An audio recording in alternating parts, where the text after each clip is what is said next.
Hello there and welcome to the new channel. Here to help you see The new you. My name is Carmine Ortega. Dennis Calamba. Johnny Sama Moreno. This is Nato Agbayani. My name is Juan Lu. I'm Chino. I'm Trisha. This is Apple Manansala. This is Attorney Carlo Ibanez. This is Attorney Sheila Santiago. This is Angie. Yes, Argamit. My name is Dante Salama. This is Jesse Francis Rebastillo. I'm Dania Cunha. Mon Mendoza. I am Mapet Rahina. I'm Leo Bryan. Mike.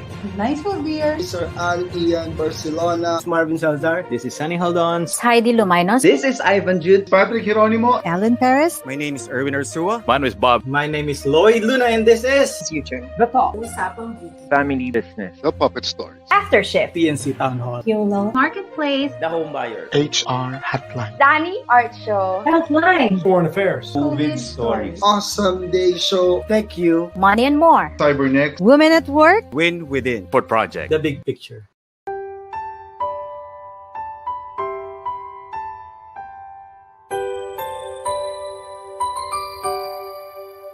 Sometimes life lets you down and you feel that you are done. You just want a morning run because the fun is all gone.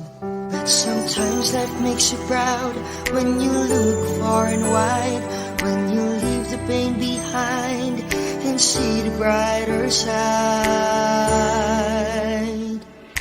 TNC gives you inspiration. TNC reignites your passion.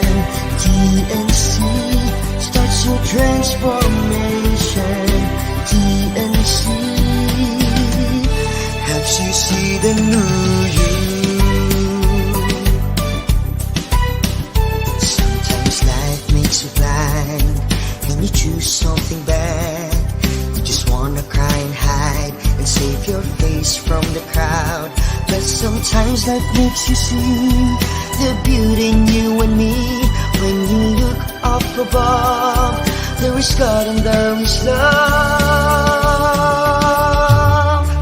TNC gives you inspiration. TNC reignites your passion. TNC starts your transformation. TNC helps you see the new. We're here to help you see the newness of life. We're here to help you feel your hope is so real. You've got the power to see. We'll help you see the new you. TNC gives you inspiration. TNC reignites your passion. TNC starts your transformation. TNC helps you see the new you.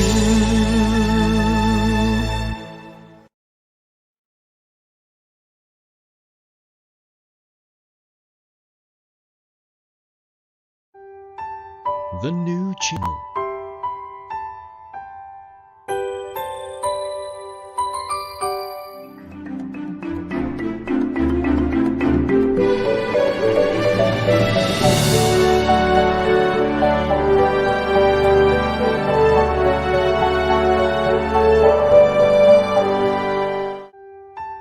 The new channel.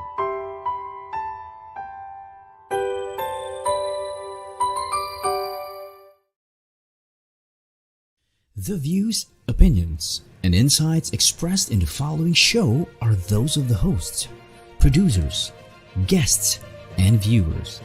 They do not necessarily reflect the position of the channel. Viewer discretion is advised. Hello, welcome to the new channel. We are here to help see the new you. My name is Roman Buyson. This is Market Leader.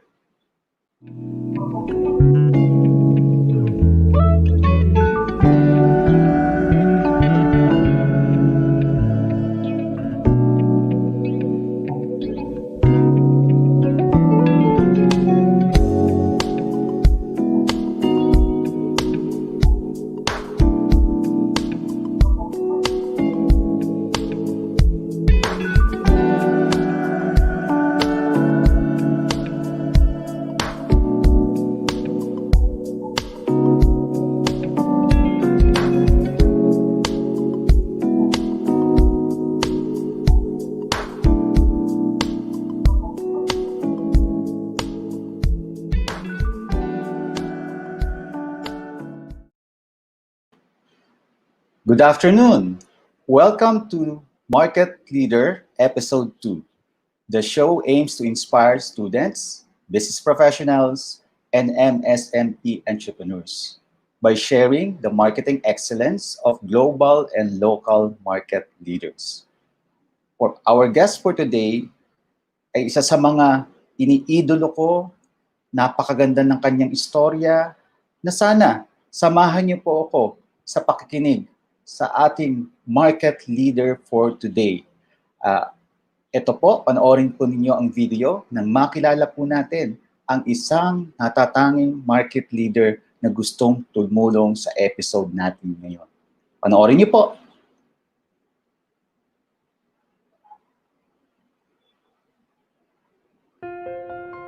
This is a story of a family's success because of their humility, care, hard work, integrity, excellence, and fun in everything that they do. The NCCC story started with the humble beginning of couple Lim Tian Shu and Ko Gyok Lu. They are tatay or ape and nanay or ama to the employees of the company. Originally from Shinkang, Fujian, China, Tatay went to Manila to work at the age of 14. He started as a factory worker and later on was promoted to become a sales agent.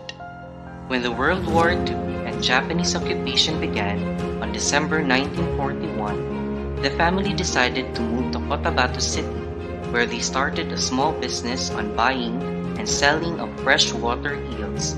The store, however, was burned in 1952. They then moved to Davao City, where they started a textile business. It started with only 7 employees. However, fire again engulfed the business. This time, however, fire did not stop the business. Tatay partnered with his suppliers, with whom he had a very good relationship with, and who in turn kept providing merchandise for them as they were rebuilding their store in Ramon Magsaysay Avenue in Davao City. They started having regular customers. 1978, they were able to get a building of their first textile mart. Tatay's eldest son, Henry, was the key to the growth of NCCC. Through his efforts, the first supermarket and department store along Ramon Magsaysay Avenue was built and established. This was to be known as the first NCCC Mall. Sir Henry took charge of the overall business of the family. He was the one who established the culture of humility, care, integrity, excellence, hard work, and fun in the company through his generosity and passion for the company and the people working for and with it. NCCC has been expanding since then. In 1987, the second mall stood tall in Tagum, Davao del Norte. In 1991, NCCC built the first mall ever in Puerto Princesa City, Palawan. And in December 2003, NCCC put up its biggest mall, the NCCC Mall Davao in MacArthur Highway, Davao City. From 7 employees to now close to 8,000, NCCC has ventured into many business lines, namely Supermarket, Choice Mart, Choice Express, HB1 Pharmacy, Bread Factory, B3, Munchies, Food Cove, Hardware Max, Department Store, Print Life, Pinnacle Agri Frontiers, and Great Green Earth. NCCC is a home to these employees whom the company referred to as associates, because here, everyone contributes something significant for the growth of the entire company.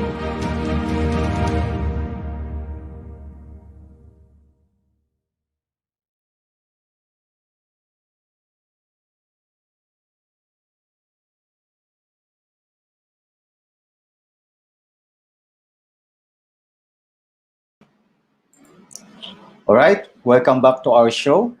Hindi ko na papatagalin, no? Tatawagin ko na ang ating bisita ngayong hapon na ito. Ang pangalan po niya si Sir Lafayette Alvarez Lim, President of the New City Commercial Corporation, the biggest consumer retail chain in Davao with over 40 stores. Welcome po, sir, sa aming show. Good evening to everyone. Hi, sir. Salamat po sa pagpapa-unlock sa amin, no?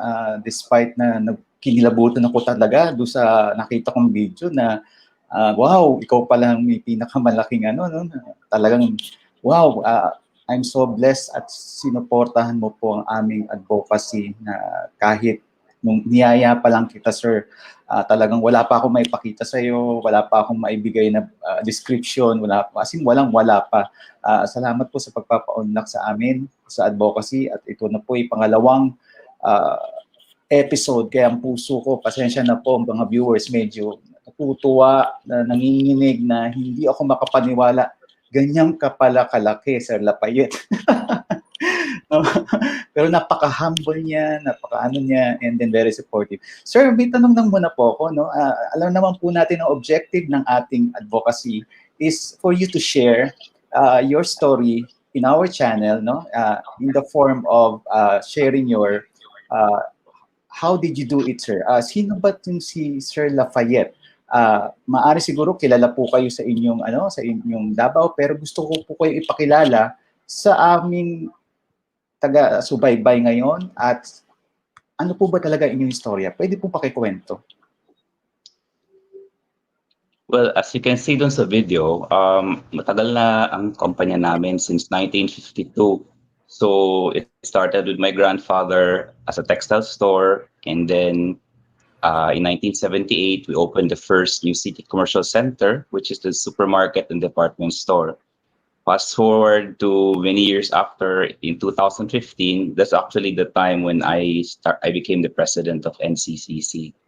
But before that, there's already a long story that happened. That the success of NCCC has already started many years ago. Wow. Ang super successful talaga, no? Sabihin mo, no, parang kausap kong SM ng Davao, no? Si Sir Lafayette, kaya medyo pasensya na. Talagang natutuwa lang ako, brother, na galak na parang gusto kong maiyak dahil kasi isang gaya mo ay gusto ngayong magkwento dito sa ating show, no? Kasi alam mo, sir, marami po talaga ngayong nahihirapan sa buhay. Ako po isa sa mga nagko-coach sa negosyo, sa pag-ikot-ikot ko talagang marami pong dapa kasi ngayon. Sabi ko, in my own little way, ano pwede kong magawa?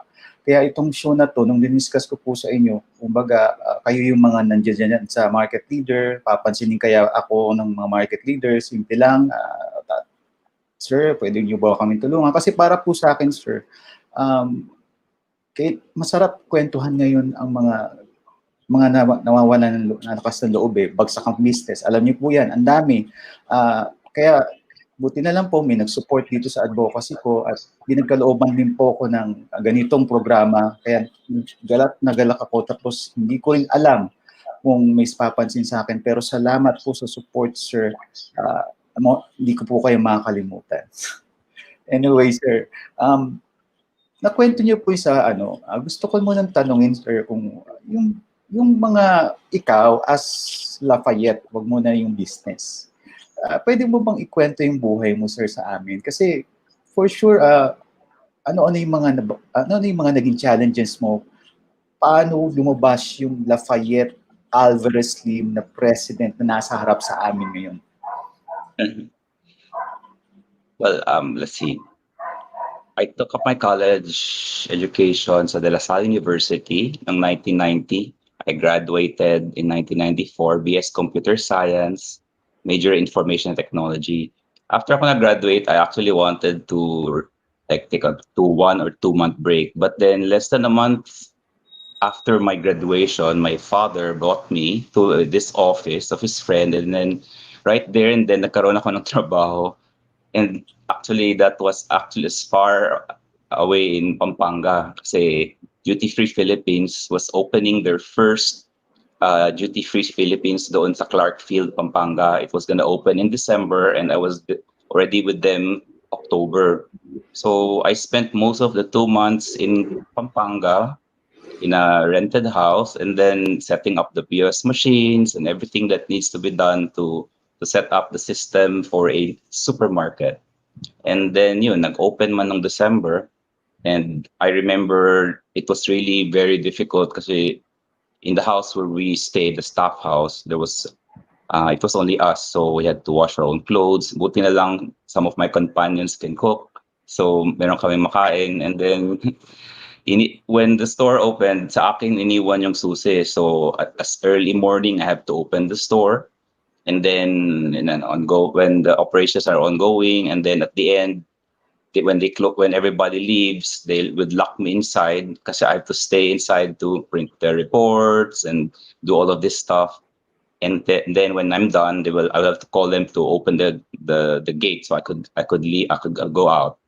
So that happened for the first few months of my work done sa Duty Free Philippines sa Clarkfield, Pampanga. And then it was quite an experience. Actually, in the start, I felt it was so difficult. But then that experience gave me a lot of insight about how it is to work for somebody, and how it is to work for to work talaga. Kasi iba kasi kung if you start working as the boss right away, di ba? So that was my life. Early morning on Saturday nights, I go back to our house in Manila, and then on early morning on Mondays, I go back to Pampanga. And that was the first year that I didn't go home for Christmas kasi siyempre I could not go home to Davao because I had to be there for the Christmas season kasi that's the busiest season for a duty-free shop. Then, well, after that, ano pa ba? Well, fast forward, I got another job from a US company in somewhere. I will be assigned somewhere in Manila na kasi my family thought that that work was difficult for me. I remember when my father and one of my brothers went to visit me, they must have looked worried because I was pale. It was really a difficult life there. So I had to find another job, and then fast forward again in 1996. I started working for a company already, doing the computers kasi that's what I do best. I spent about a year in the Manila office, setting up a new system, and then bring the system to Davao, and there set up the MIS a team to really continue the development of our computer systems. And let's see, how should I continue? Wow, sir. Hanggang ngayon, overwhelmed pa rin ako dahil sa biro mo, sa isang gaya mo na market leader ka, yung feeling na pinaunakan mo ako, ngayon, talagang yung puso ko gumaganon talaga hanggang ngayon, sir, lalo na na-meet lang kita sa isang sa isang event, no, lalo na nung ina-awardan ka as a marketing excellence mo, no, sa may Okada. Pero personally hindi kita kilala. Alam ko, nag-award ka, alam ko, eto yung mo. Pero the way nung kinuwento mo, lalong tumaas ang aking talagang balahibo na buti sinusuportahan niyo po kami. Pero sir, bilang trainer kasi, alam ko na bago ka maging ganyan ngayon sa'yo, for sure may bumangga sa'yo. May mga challenges na bumato sa'yo, na nag-develop, na naalpasan mo, na nag-develop ng mindset mo. Ngayon, kung ano yung mindset mo ngayon. Kumbaga, ayun yung tinatawag ko ng the new you, no? Lafayette Alvarez Lim, no? President. Ano pwede bang i-share mo sa amin, sa mga nakikinig ngayon, ano yung mga naging ups and downs mo na talagang nagpatibay ng mindset mo kung ano ngayon ang Mr. Lafayette na nasa harapan namin?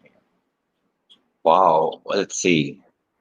Well, when I was 7, I had an accident, and years after, I had a toll on my health. I had difficulty walking, so I'm really a PWD since I was about 8 years old.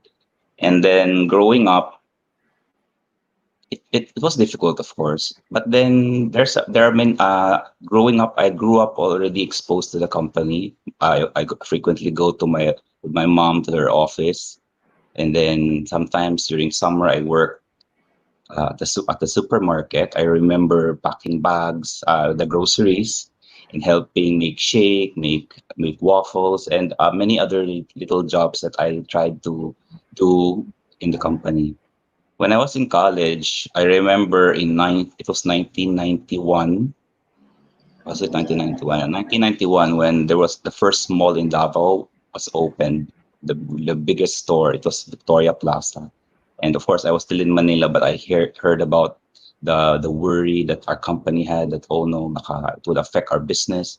But we have already established ourselves as a supermarket of choice even as early as then. So if you talk about the real difficulties, well, in 1997 when my dad died, that was actually the biggest challenge probably in my young life that time, because my dad was a superman. The things he did, he accomplished were so unbelievable that uh, especially when he was gone, we realized that even me, my brothers and sisters, and the rest of the family cannot replicate or cannot keep up with what he has done. So we really had a hard time. Parang we had to learn everything from scratch. But we eventually learned and managed to continue the good job that he has started with his dad, dad, my grandfather. Thank you, no? Pero, sir, Okay lang mo kumbaga, mag-English ako. Kahit Tagalog tayo, sir, para mas Tagalog, kumbaga, okay. ano yung talagang nagpaiyak sa'yo ng gusto na halos parang ayaw mo nang lumabas, na yun yung naging life-changing moment mo, na nag-transform talaga yung mindset mo na talagang eto na ikaw. Kasi naniniwala ako hindi, parang ako rin, bago ako dumating na ito na yung Roma na nakaharap sa'yo ngayon, at ayan na yung Lafayette na magkasama tayo ngayon, na pareho tayong ang taas ng ating blood pressure dahil kasi di tayo makapaniwala na magkasama tayo ngayon, magkaiba tayo ng mundo, doon ka sa pero nagkaroon tayo ng crossover episode at ini-interview ka ngayon sa isang show na ang tatawag ay market leader na alam kong hindi mo mararating yan kung walang bumangga sa iyo na talagang napaiyak ka. Well, sa totoo lang, wala naman sigurong nangyaring ganun sa sitwasyon ko. Ang talagang nakapaiyak lang talaga sa akin is yung sinabi ko nga kanina, yung namatay ang papa ko. And then, ang realization ko noon is, kasi during that time, I was still in the computer, doing the computers na for our company. And then, I really worked hard. And sometimes na hanggang gabi, I would still work. And kasi I was so passionate about it. But when my dad died, he was 51. I was just in my 20s. Na-realize ko nga na life cannot be only just about work. And actually, I to be honest, that year, I started being less passionate about my work. Parang nawala yung gana kong mag-work. Kasi I felt bad about what happened to my father. I mean, he worked so hard, and then he got sick and he passed away. And he barely was able to experience to enjoy that yung success na nangyari sa business because of his hard work. Moving forward, fast forward again, I have my sister who also passed away, and then it's really death that is the heaviest tragedy that could probably happen in your life. And when every time a death happens in our family, I keep reminding myself na there has to be more than just work. The work has to have purpose, it has to have meaning, and you have to be working for something more than just the money involved, but it has to touch the people, that touch everyone that the business encounters, whether it's the suppliers, whether it's the customers or the community, but most especially the employees. The good thing about our company is from the very beginning, if you heard about the values stated in the video, these values are really very strong, even from the very beginning. The values of fun. I remember even yung time na textile store pa in the 50s, 60s, they would go to the beach, they would do all this stuff together with my father and my grandfather. So it's really there, the hard work, the excellence, the integrity, and most especially the humility. My grandfather, even my father, was known for their humility, and if you don't know them, you will barely know. Hindi mo malalaman na these are the successful owners of NCCC. Wow. Alam mo, sir, nararamdaman kita eh. Kasi ako rin, grade 2 pa lang ako, nawala yung idol ko, yung daddy ko. No, so sobrang ang hirap lumaki nang wala kang tatay eh, no?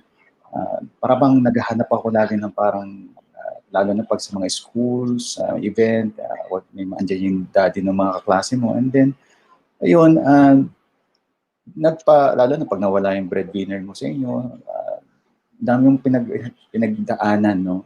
Laking nakawalan sa buhay mo. Kaya naunawaan kita, sir, naging yung loss na nangyari sa atin, no? And then lalo na yung mga ala-ala, pag ako dun sa isang restaurant dyan sa Monumento, madalas doon kami kumakain, daddy ko, napapayak na lang ako, na sabi ko, ang nasa isip ko na lang, parang ikaw, sir, hindi man lang ako makatulong sa pagpapaganda ng pangalan ng daddy ko, na apelyido ng daddy ko. Huwag ko na lang sana kung makagawa ng mali. Baga, pinreserve ko rin yung name niya. No? Sabi ko, iningatan ko rin yung naalala kong value sa kanya. Basta ang payo niya lang lagi sa akin, maging maayos kang kausap. And then, parang kayo, humility, at saka yung pagiging yung pagkakilala, no, sa lolo mo, sa tatay mo. Para bang yun na lang yung natin, sir, na parang itayo ko man lang na ginawa mo parang sa iyo, kaya relate ako, kaya ang init ngayon dito sa show na to. Pero baka magkaiya muna tayo, sir. Iyan muna natin, patalastas muna po tayo, no? And then balik po kami uli. Medyo baka mailuha lang muna dito sa backstage para makapagtuloy kami yung kwentuhan. Sige po, patalastas muna po tayo.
Welcome back po sa show. At bago po natin tawagin si Sir Lafayette,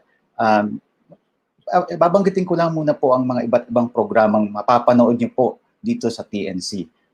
Tingnan niyo po, isa-isahin ko. Unang-una, meron po tayong The Big Picture, Inspiring Stories of Notable Personalities, Mondays to Fridays, 7 p.m. Human Resources Management on HR Online, Tuesdays, Thursdays, and Saturdays, 12 noon. The Family Business is Everyone's Business, no? Saturdays, 4 p.m. Life, Business, and Success Stories in the Fourth Project, Saturdays, 10 p.m. Dubai, 6 p.m. Philippines. Beauty and Beyond, What Your Eyes Can See, Usapang Beauty, Saturdays, 5:30 p.m. Time to hear positive stories from those who recovered. COVID Stories, Saturdays, 10:30 a.m. Life Purpose and Turnaround Stories, U-Turn, Mondays and Thursdays at 10:30 a.m. Build and Own a Property, The Home Buyer, Mondays and Thursdays, 4 p.m. Laugh and learn from the puppetry arts around the world, The Puppet Show or The Puppet Stories, Mondays, 5:30 p.m. Magbenta, bumili at tumulong dahil bukas na ang TNC Marketplace, an online night bazaar, Thursdays and Fridays at 10 p.m. Know Your Rights and the Basic Law, YOLO, Thursdays at 8:30 p.m. Learn about money and more, Tuesdays and 8:30 p.m. Philippines and 5:30 a.m. in USA. Two leaders in one platform, TNC The Talk, Mondays at 12 noon. Chill and Booze, After Shift, Wednesdays and Fridays at 8:30 p.m. Strategize and Win in Life Through Win Within, Saturdays at 8:30 p.m. Kids, Dream, Achieve, Nurture, and Inspire. Watch Danny Art Show, Fridays, 5:30 p.m. Learn Together Across Borders, Foreign Affairs, Tuesdays, 10:30 a.m. Because Health is Wealth, Healthline, Wednesdays and Fridays, 4 p.m. Celebrate Women at Work, 9 a.m. Saturdays. Always have an awesome day, Mondays, 2:30 p.m. Cybernext empowers people and companies to be secured in a digital world, Wednesdays, 12 noon. Know the emerging technologies shaping our future, TechU, Fridays, 2:30 p.m. Catch also our TNC original shows. One Day is for a live storytelling alternates with the TNC Town Hall, co-hosted by the TNC founders Lloyd Luna and Apple Manansala, a show where we talk to you, our valued audience. More upcoming TNC shows that will truly inspire you. Please follow our channel on Facebook and YouTube and let us help see the new you. Okay, welcome back po ulit, Sir Lafayette. Hello. Sir, nandiyan na, medyo nakakonect ako sa iyo, no? Kumbaga, yung lahat ng mga pinagdaanan natin, siguro talagang I don't believe in accidents. There are no accidents. Everything happens for a reason. Tapos sabay, ikaw yung pangalawang nag-support sa akin ngayon dito. And then, pala, we have something in common, no? Ngayon, nandito tayo para kahit anong para mag-share, no, ng ating mga story dahil mas marami ngayon ako nakikitang nahihirapan ngayon dyan.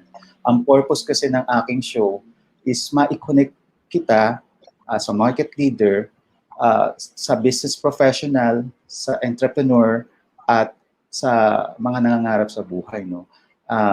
Meron po tayong bisita, sir. Ang una nating bisita na pwede pong ipakilala sa inyo ay si Maria Victoria Fernandez Crispino. Siya ang Chief Finance Officer Crispino Plus Architects Inc., and Sulit Grocer sa Quezon City. Siya po yung Ma'am Victoria, si Sir Lafayette po. Sir Lafayette, Ma'am Victoria. Hello, good evening. Hi, good evening po. Yes, I'm Victoria Crispino, and I was asked to guest here to give you to ask about in relation sa success nyo na given kami naman na nag-uumpisa ng isang supermarket. Actually, mini grocery pa lang. Okay. Actually, mag-open pa lang, target pa lang is by December 8. And basically, ang gusto lang naman namin is to get some siguro tips or what is the secret of si NCC kasi kilala ko na yan kahit nung sa past lives ko na dati po kasi ako nasa corporate. So, I'm very familiar with NCC and it's really a successful supermarket. So ngayon na nabaliktad na, nagkaroon ako ng pagkakataon together with my friends to start and to set up a mini grocery dito sa village namin. Syempre hindi kami ganun pa ka-confident but we love the idea. We target to open by December 8 na nga. And I'm here to ask advice from you or maybe you can share some things from your experience regarding sa supermarket or mini or setting up this kind of business. Okay. Well, sa kwento ko kanina, di ba, noong 1952, yun yung pinatayo ng grandpa ko na textile store. So we really started sa supermarket noong 1978. Actually, December 1, 1978, nag-open yung unang supermarket department store ng NCCC. And I was 5 years old. Actually, meron akong picture pa when during the cutting of the ribbon, nahalungkat ko sa baol, nakita ko, nandun pa lang ako. Hindi ko na maalala. So, what made NCCC successful? Well, even yung time na yun, importante talaga there's this, meron itong tagline na laging binabanggit during yung time na yun, earlier times ng supermarket namin it's an official tagline actually na kompleto laging meron. Actually, parang weird siya pakinggan pero yun talaga ang lalo na yung lolo ko even up to the time when he was really old, lagi siyang going around, pumupunta everywhere all over the country sourcing for stuff to sell. So ang para sa kanya mag-ikot din siya sa supermarket makita bakit kulang wala ito. Importante talaga yung kumpleto. Of course, during that years have passed na, that earlier siguro nung time na yon, kumpleto meant more.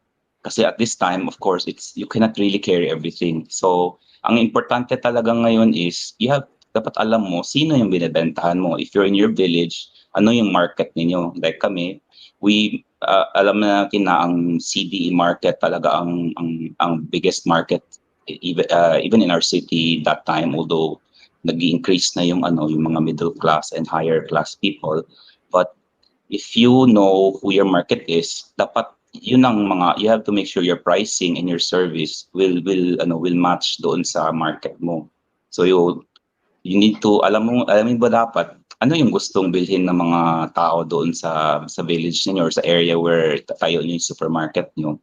That's one, because the customer is king, di ba? It's laging importante ang customer. And actually, if it's nasa loob siya ng village, it's it's a very good location. Ngayon, another thing would be, of course, yung employees nyo. That's yan ang isa sa mga more prominent na features lang ng NCCC. Ever since, we really put a lot of importance to our employees to the point na we actually called them associates. There was a time na we renamed our HR department to people department kasi we didn't want the term human resource, but eventually after many years it caused a lot of confusion. Naman yung people department na yan, so we had to revert back to HR, human resource. So when sir, Yes, Lafayette, po. hindi niyo po na itatanong, si Maria nagpapatulong po sa akin. Kaya nga ang una kong binanggit nga rin sa kanya, o narinig mo na, no, Maria, yung mga binanggit ko sa iyo, 'di ba? Simple mo na yung process, and then dapat meron ka ng purpose, 'di ba? Na doon iikot ngayon ang ang takbo ng quality, kung ano yung gusto mong i-deliver sa iyong mga target market. Tapos ayun nga, yung gaya nga rin nasabi ko sa iyo noon, 'di ba? Kung ano muna yung need ninyo, kasi mga grupo kayo ng mga mommies na talagang gusto niyo na mag-set up Narinig mo rin na dapat kung ano muna yung sa tingin ninyo, baga na line up ng paninda. Yun muna unahin ninyo, no? And then from there, dagdagan niyo na lang ng dagdagan, kasi trial and error, basta mahalaga ma-put up niyo muna ang business niyo. Huwag bawasan ng pagiging komplikado at gawin ninyong basta itayo nyo na lang muna, di ba? At saka yung gut feel na kung ano yung pwede ninyong munang line up, huwag ganun lang muna kasimple, Miss Maria, no? Okay po, meron pa po tayo, Sir Lafayette, na na isa pang guest, no? Si galing sa malapit lang po, galing sa Bulacan, no po? Si Miss Marilet DG Dionisio. Okay, marketing head ng Rolls Custom Designs PH, Paumbong. Hello, maayong gabi sa inyong lahat. Hello. Okay. Hello, sir. I'm Mariela Janicio, marketing head po ng Rolls Custom Design. Isa lang po, maliit na company dito sa Bulacan. We're specialized po in making customized souvenirs. And nag-workshop din po kami kung paano kami gumawa ng mga ref magnets in Luzon, Visayas, and Mindanao. So nakakapunta po ako dyan sa Davao, siguro mga 4 times na from 2016. So nagagawin na din po ako napupunta na din ako sa Victoria Mall. And then, yun nga po, sa Abriza, tapos yung SM Lanang. Yung NCCC po dun sa Buhangin, dapat makapunta na ako nung May, kaso nag-pandemic. So, ayun, sir. So, ang question ko po, sir, yung kung mamarapatin niyo po, paano niyo po na-handle yung di ba po nagkaroon ng pandemic? So, syempre, ang malls po, totally shutdown po yan ng parang mga 3 months po ba? Or more pa. So, ang question ko po, paano po nyo, nung nag-open na, kasi ang dami pong protocols, di ba? So, parang mas madaming nadagdag. And then, ngayon po, parang hindi po allowed naman lahat pumasok. Parang pag pumupunta po ako ng malls, parang yung ibang establishments, mga nagsara na. So, ano po yung parang magiging, magiging, what do you call this? Parang magiging, sir, tulungan nyo naman ako, sir. Sir, huwag ka kasing kabahan. Oo, kabahan. Ano yung gusto mong tanong? Ano yung gusto mong tanong? Andiyan si market leader, sasagot siya sa'yo. Pasensya na po. Natetense ako kasi parang big boss eh. Parang pag kaharap mo na nakakatense. Yung po yung yung mabibigay nyong hindi ba suggestion, sorry. Parang tip dun sa mga nag-open. Yung bumabawi. Parang yung bumabawi sa mga meron pong stall dun sa malls nyo. Parang raw, sir, ang assistance na ibibigay ninyo if ever na meron, dahil nga kasi one thing is constant nga namatay yung income pero patuloy ang rent, diba, accumulation ng mga main stalls sa inyo. Yun po yung, tama ba, Marilet? Yes, sir. Ayun po. Yun yung curious lang siya, anong naging parang paano nyo hinandle po yun? Well, alam nyo, during the last few months, naghihirap talaga ang businesses namin. Ang masasabi ko lang na hindi naghihirap, although hindi rin natin masabi na back to normal, is yung supermarket. Yung mall namin, of course, there are tenants, and during that time na the government actually nagsabi naman na kung pwede we should be give leeway doon sa give consideration about the rent, and we do.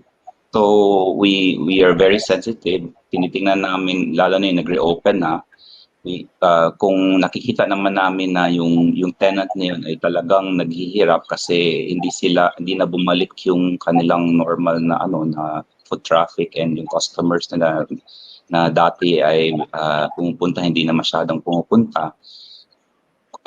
Kinakausap nila kami, and kinakausap namin sila, nag-uusap po kami, and we do give concessions sa mga rent nila, whether whatever will help na keep them sustain their business.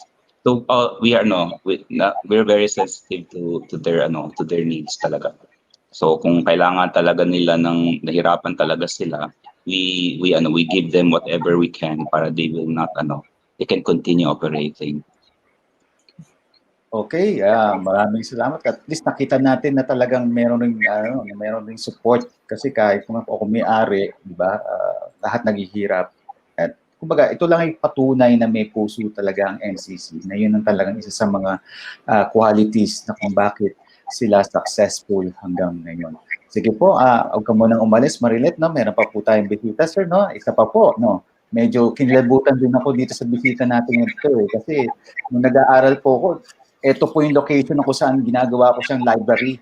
Itong si Ma'am Nicole Yena Dino, Program Head, BS Tourism Management Department ng National, ang bigat sir, National Bookstore College. Wow. Ako yung kinabahan. National Bookstore College. Sige po.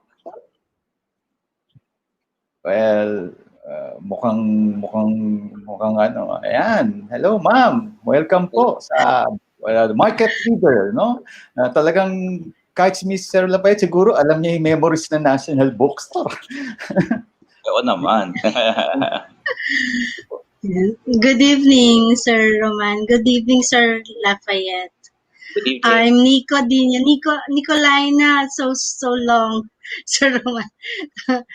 It's Nico Dino na lang po. I'm from the academe.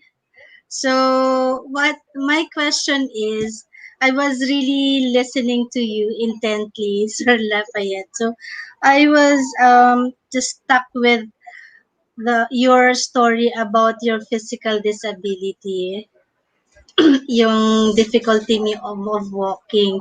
So my question is, what can you advise my students who are in the few years from now, they will be graduating from the course of BS Tourism Management. And you know naman po, ang tourism department or yung tourism industry, they are really at par parate on the physical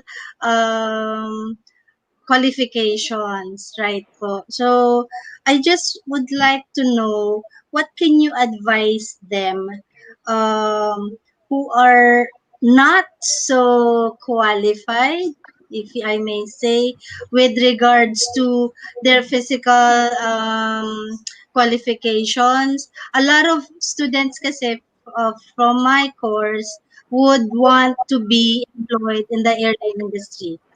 And hindi naman po lahat talaga have the height and the qualifications that an airline industry would want their employees to have, right?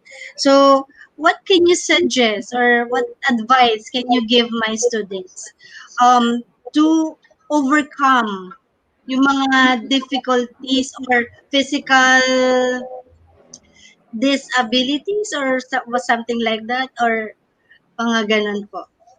Kasi you have, I'm sure you have surpassed that stage na po. Yeah, well, because of my condition, actually, one of the things that I don't like to do is to talk. in public, and actually itong ginagawa ko ngayon it's really scary to me because gusto ko nga sana na to remain anonymous, pero because I believe in itong ginagawa ni Sir Roman, that's why here I am, and I'm doing this to do my part on how I can help.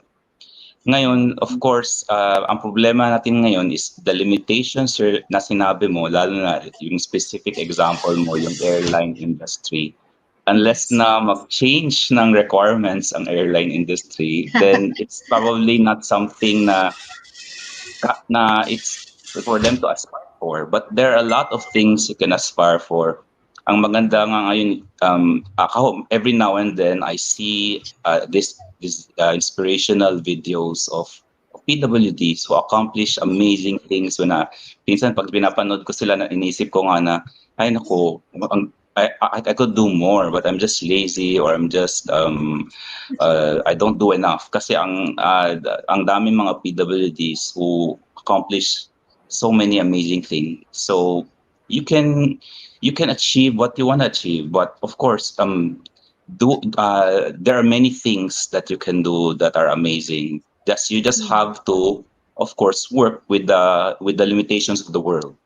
Kasi if you want to challenge the world, then go ahead. Then baka gusto mo i-challenge yung airline, you have to hire 5 foot tall or 4 foot tall people. Then why not? Go ahead, do it if kung gusto mong gawin yun. But for now, since yun man yung limitations, yun man yung qualifications, then there are a lot of other things that you can strive and achieve for. Wow, Yes, thank you, Sir Lafayette. Thank you very much po, Sir Lafayette, for that inspiring statement. I would like also to congratulate and yung family, actually your family values is so great that you've gone so far po sana. Thank you very much for this opportunity to talk to you. Super agree po ako dyan, ma'am. No? Yes. Kasi ako na talagang nadala.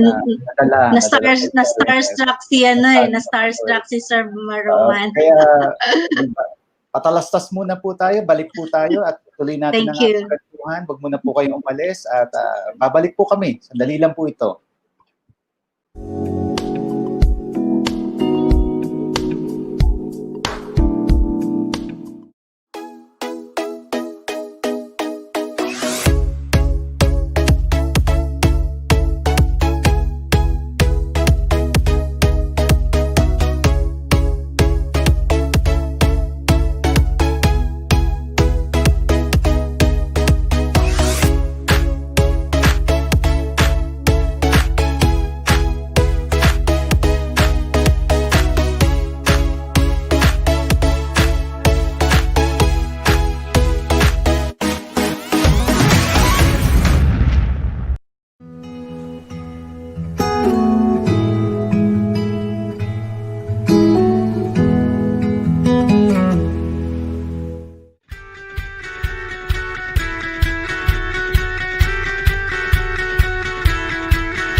Welcome po ulit sa aming programa ngayon. Ang init ng discussion, no? Pero kahit gustuhin namin na tumagal pa ito, meron po tayong meron po almost times up na po ubos na po oras natin, no? So tawagin po uli natin ang ating market leader at ang ating mga guest, no? Para sa uling may bibigay na payo si Sir Lafayette. Welcome po back, and then ang ating Ma'am Victoria, Ma'am Marilet, and then Ma'am Dino. Sama-sama na po tayo ngayon para makita po tayo ni Sir. Ayan. Sir, ito yung sinasabi ko sa yung moment na malaking bagay para po sa amin, no, na makita kayo mismo nagkukwento. Ito po rin po yung simpleng idea na i-share ko sa iyo na what if magkaroon ng crossover episode sa tatlong segment na advocacy ako na yun nga, academe, entrep na, at saka aspiring entrep. Ngayon, sa overall, sir, ano po pwedeng yung maipayo sa kanila, sa kanilang tato? Because I believe na itong moment na to, it will definitely change the way they see and they view their life. Well, I will start with yung values that we have. Let's start with yung dalawang important values gustong mag-start ng business or to succeed in business, and that's integrity and hard work. Kailangan magsimula talaga with integrity, and you have to, and kung makita kasi yun ng mga tao, hindi lang yung customers mo, even yung suppliers mo, then you'll go a long way. And then andun yung hard work talaga sa simula, even dahil lang sa simula, tuloy-tuloy yan siya, hindi na mawala yung hard work. And it's important of course that you love your work. And I like to stress pala one more important thing is for you to have good people. Kasi I came in a time na after my dad, and then fresh out of college pa lang and very limited experience. But because of the way na the company was run, especially by my father, na sobrang alaga yung mga tao, and then they practically love the company. Even up to now, tinuloy-tuloy namin yan. Kahit na mas mahirap, actually mas madali noon na isa na yung tindahan, dalawang tindahan, madali lang maging family to your employees. But when you have already 5,000, hindi mo na sila nga makilala isa-isa eh. But then, there's a way to still, na alagaan pa rin sila in a way na they will know na they are prioritized talaga sa business. And when you do that, you'll find people na committed and will work really, really hard for you and really support you. Kaya honestly, when I took over, it wasn't really difficult because ang galing-galing na nung mga leaders ng mga business units namin, yung mga nag-run ng mga departments, ng mga service divisions namin. They all doing their job well, and they're alam na nila ang ginagawa, and we can trust them. So hindi na talaga mahirap. So one very important factor, you find good people who work for you, and you will only find them if you take care of them.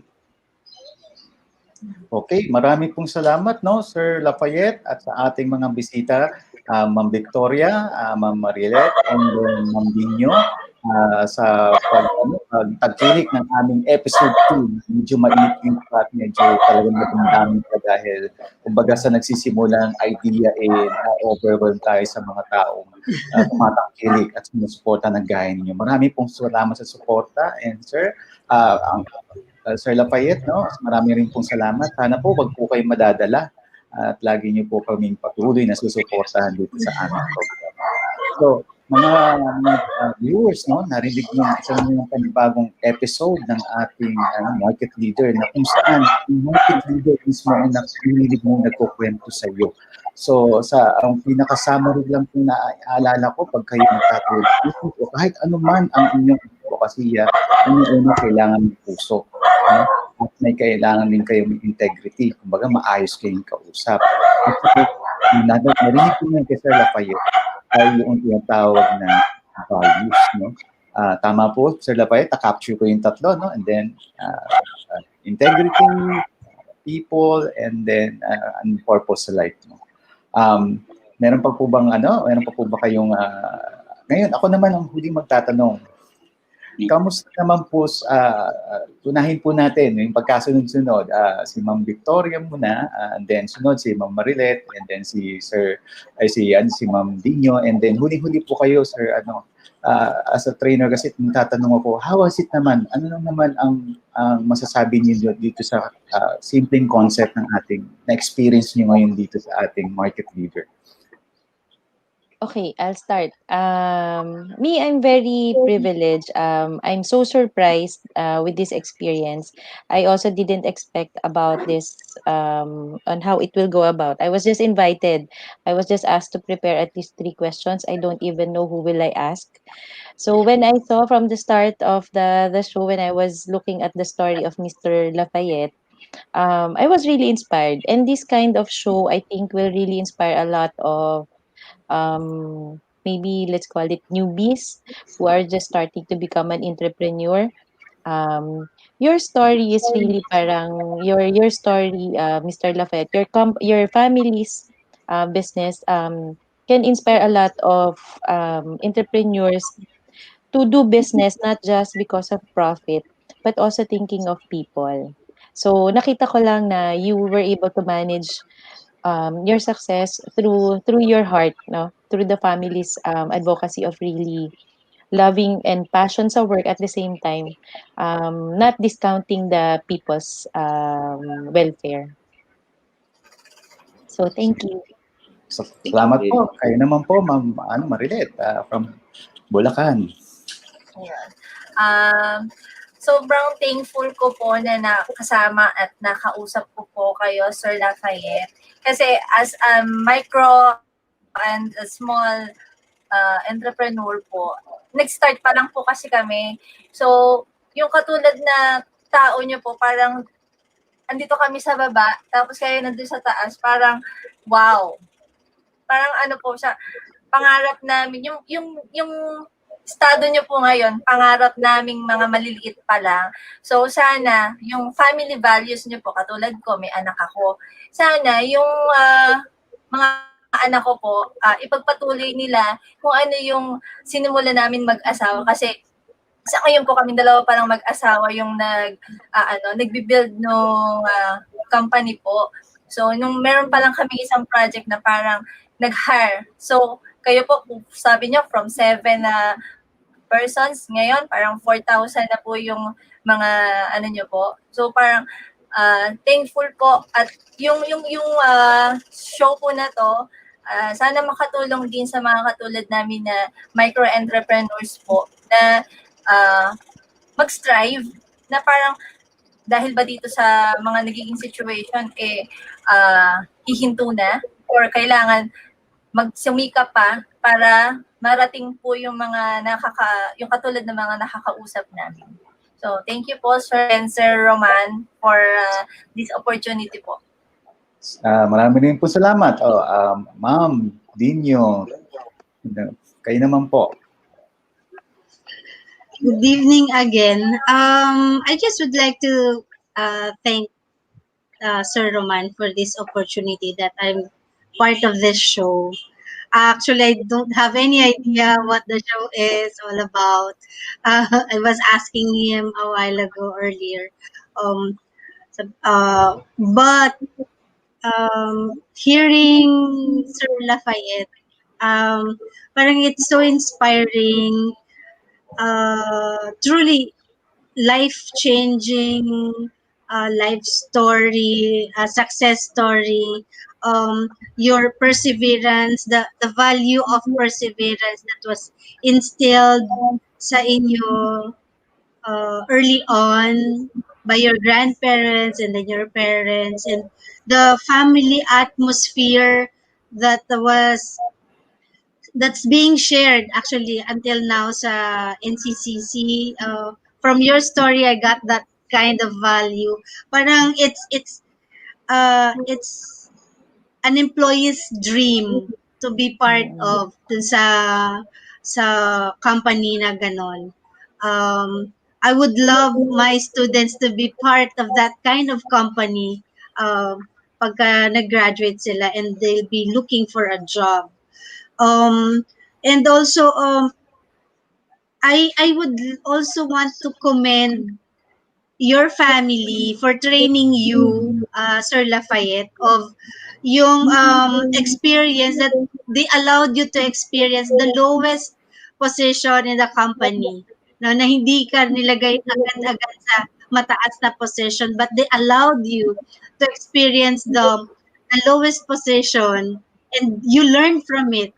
From scratch, from the ranks talaga. Actually, parang lowest pa nga yun sa rank and file mga ganong klaseng position. But you survived and you surpassed all the challenges. And I commend you for that. I commend your parents and your grandparents for doing that to parang it's a training. Ang galing po. Ang galing po yung ginawang training sa inyo. Thank you very much, Sir Roman. Thank you very much, for Sir Lafayette, for the opportunity. Maraming salamat rin po, Ma'am Dino. Ngayon, kayo naman po, Sir Lafayette. Ano po naman po ang inyong share? Well, alam mo naman na even up to this morning, hindi ko talaga alam anong mangyayari sa show na to. Buti na lang, second episode ako, and yung Tuesday, na-witness ko yung interview mo kay Paco. So, wala rin akong preparation. So, kasi di ko naman ang i-prepare. Pero I'm happy na masaya ako na to contribute ito sa advocacy mo through this show. And masaya din ako na na-meet ko kayong tatlo. Pwede pa tayo mag-chat after this if you want. Thank you. Kasi baka nag-overtime na yata si Sir. So, don't give up. Nandito na tong pandemic. Just take it one day at a time. Prepare and don't give up. Whatever the situation, just take it and grab it and move forward and see what can be done. Okay, marami pong salamat ulit, no? Si Sir Lafayette, Ma'am Victoria, Ma'am Dionisio, and Ma'am Dino, no? Sa pagtitiwala na ni-invite ko kayo na, alam niyo yung pinuunakan niyo talaga yung paanyanya ko kahit na very short notice. Dahil kasi wala pa akong makipakita sa inyo dahil bago pa lang po. Pero yun yung talagang meaningful na makakaasa kayo na lagi kong magpapatuloy itong advocacy na kapala po talagang kumatok sa mga pinto ng mga CEO na mga tulungan tayo mamit kayo kasi I believe na it will create a lasting moment in my own little way, the way you view life, having one live moment with a market leader. Maraming po salamat, and then sa mga nakikinig po, maraming po salamat sa aming mga viewers at sa mga makakapanood pa nito dahil online content. We're trying to create an online content na relevant sa time ngayon na marami nang na-despair, maraming umiiyak dahil sa crisis. And always believe na nandito po kami, handa kaming tumulong, handa kaming kayo alalayan. And sa susunod po na episode, sundan niyo po ulit kami at makinig sa panibago naman po nating bisita na isa rin pong market leader. Ito po si Professor Roman Buyson. Maraming pong salamat sa pakikinig sa aming episode 2, Market Leader with Sir Lafayette Alvarez Lim, President of the New City Commercial Corporation, the biggest consumer retail chain in Davao with over 40 stores. Always remember and believe that you can rise above yourself and achieve amazing things. Magandang gabi po at maraming salamat. Bye-bye!